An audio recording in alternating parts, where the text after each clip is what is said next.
Hey everyone. Hey everyone. Today I will be talking about the intersectionality between being trans and having mental illness, or more specifically, how transphobes weaponize mental illness against trans people. It's a fairly omnipresent issue. Most trans people I know have expressed sort of this phenomenon of having their mental illness weaponized against them. But I haven't ever seen it addressed or articulated in a video, so I feel that it's important to do that. Mood disorders are extremely common, especially for trans people, and especially for trans people who are pre-transition.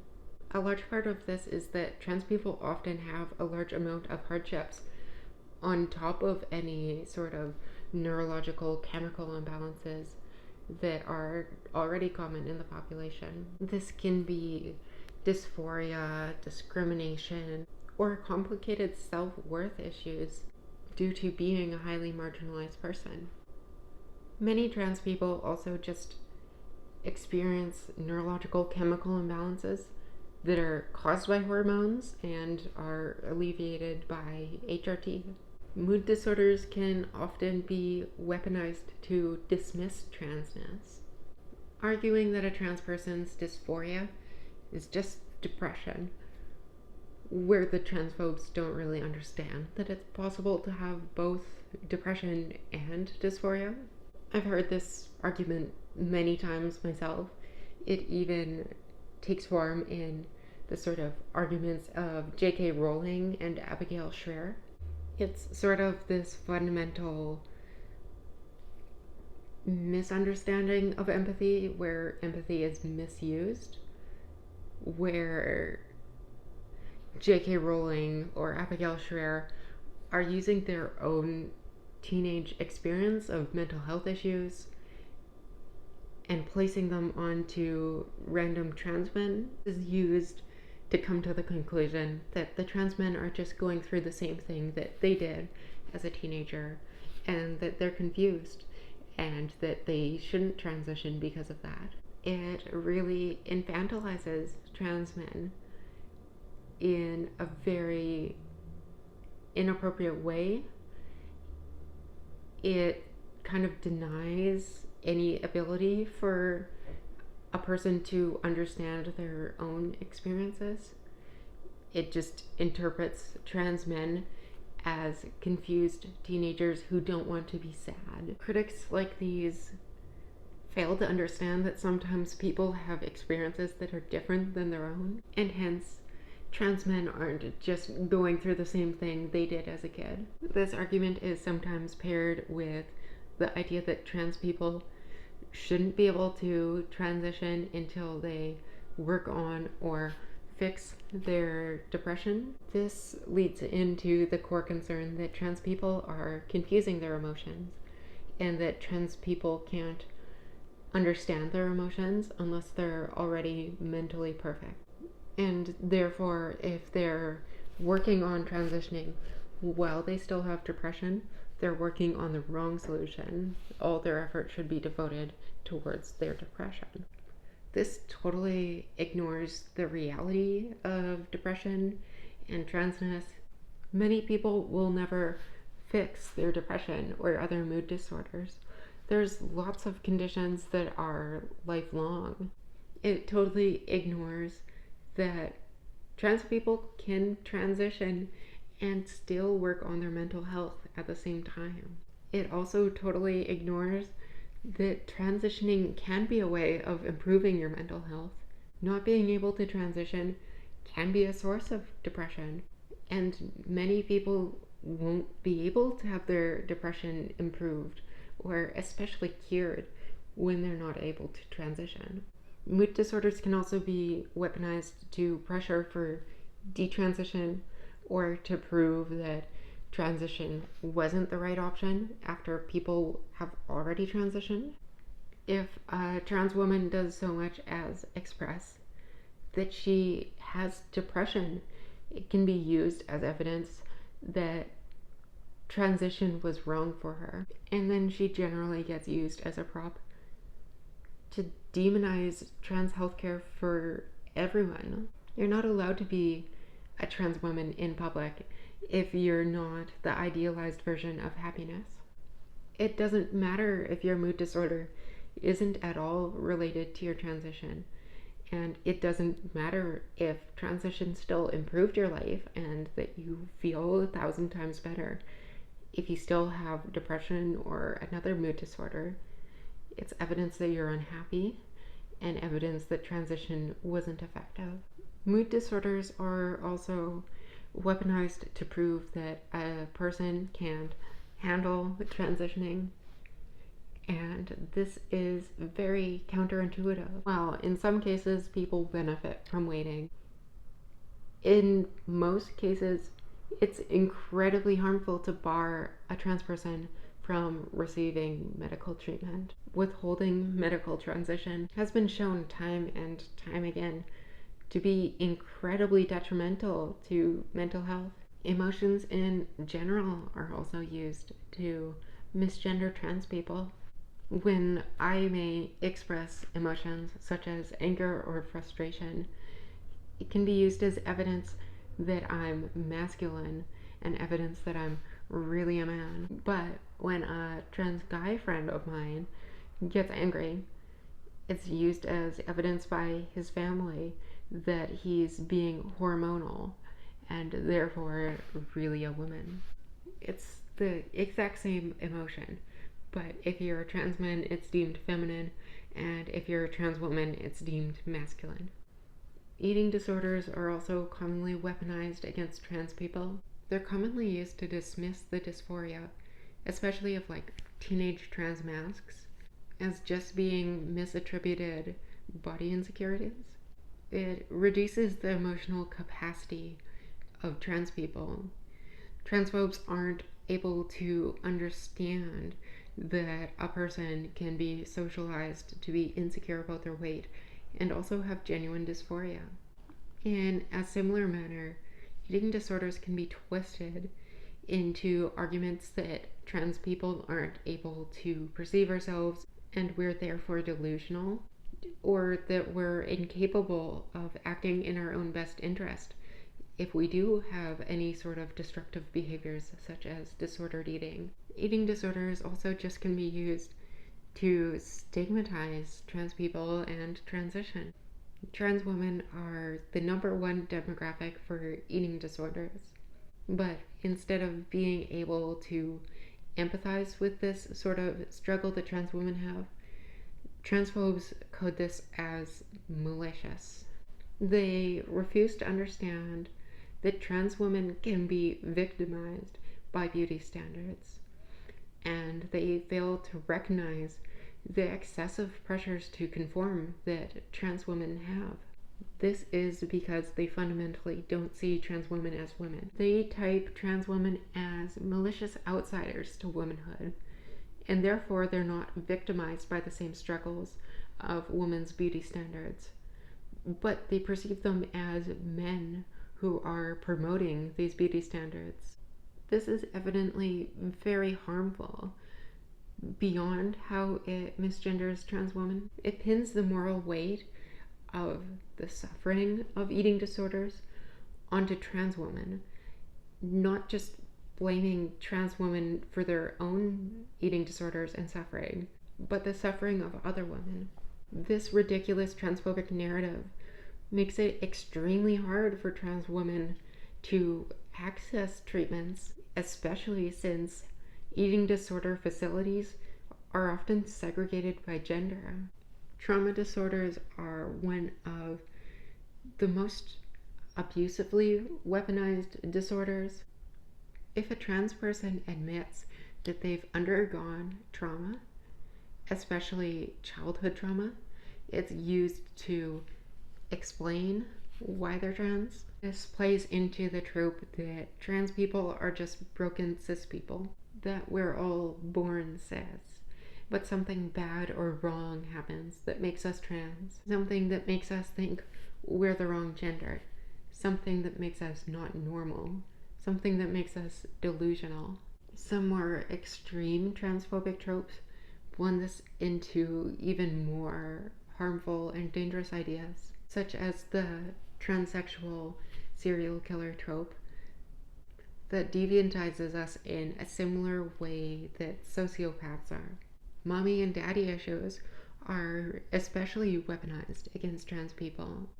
It's used as evidence that the lack of a parent or a gender role model is what causes people to be trans, or even just having a parent that isn't perfect. Somehow, simultaneously, a trans woman is supposedly feminized by having a lack of masculinity in childhood and having a lack of femininity in childhood. It's very common for doctors to force an interrogation of a patient's trauma if they know that they're trans. This is even the case if the medical interaction has nothing to do with transition. Most of my medical interactions since transitioning have included an interrogation of my history of trauma. At the same time, doctors rarely care or even understand the trauma of trans patients. Events are rarely taken seriously, and there's also large issues with misdiagnoses.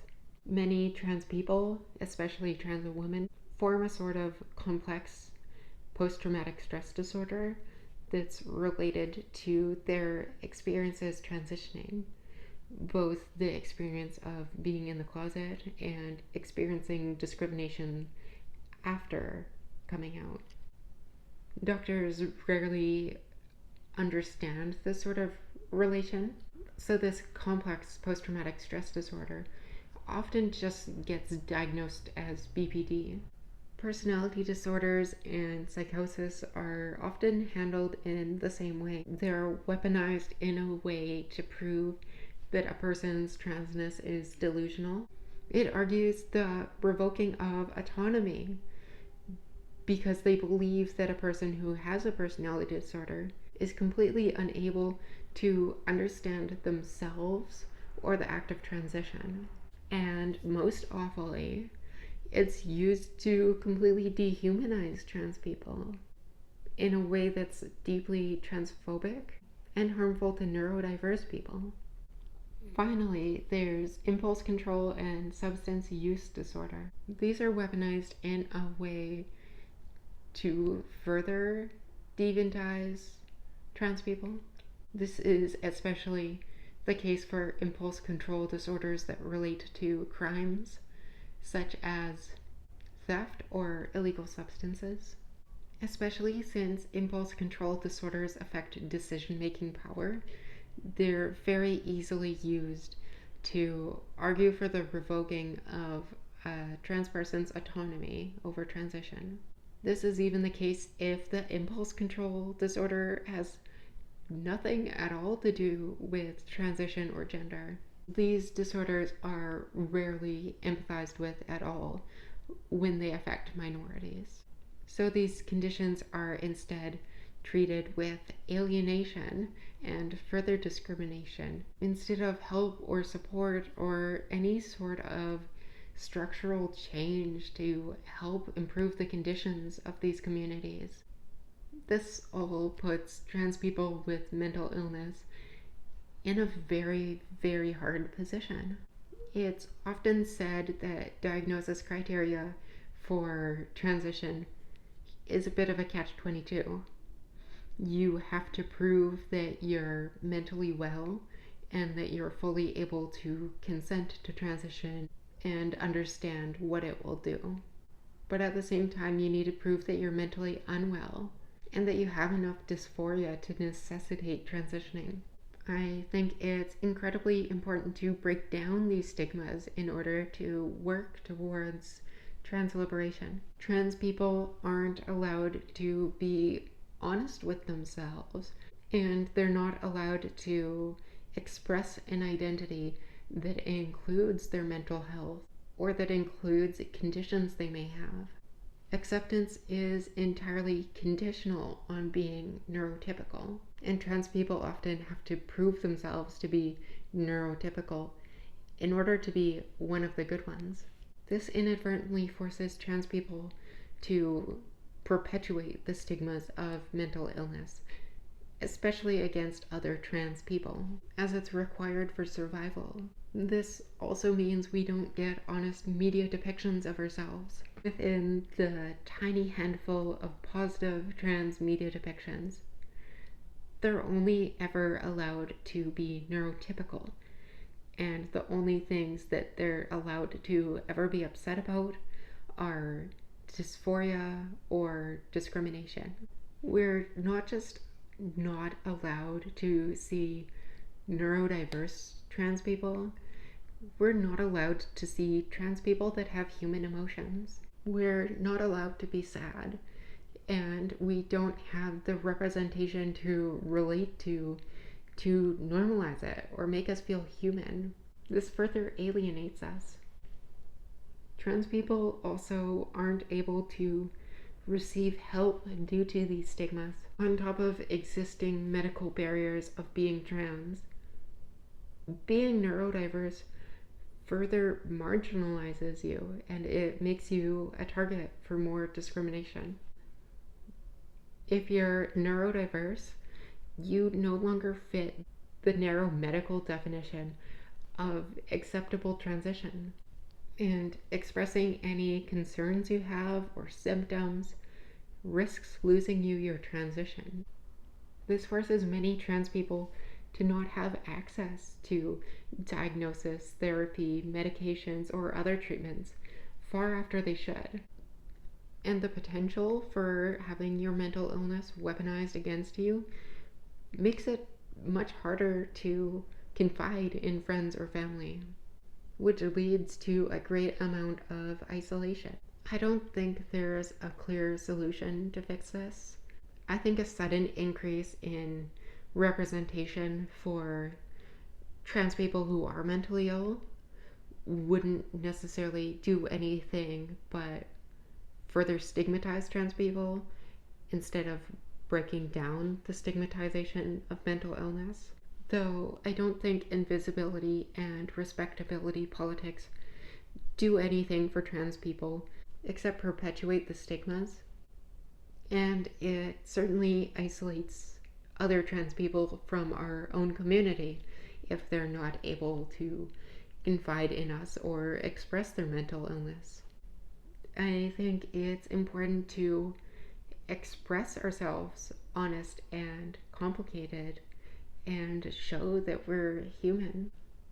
I think it's very important to show diversity among the trans community. And I think one of the biggest problems with media depictions is that they only ever show one trans person being allowed to exist.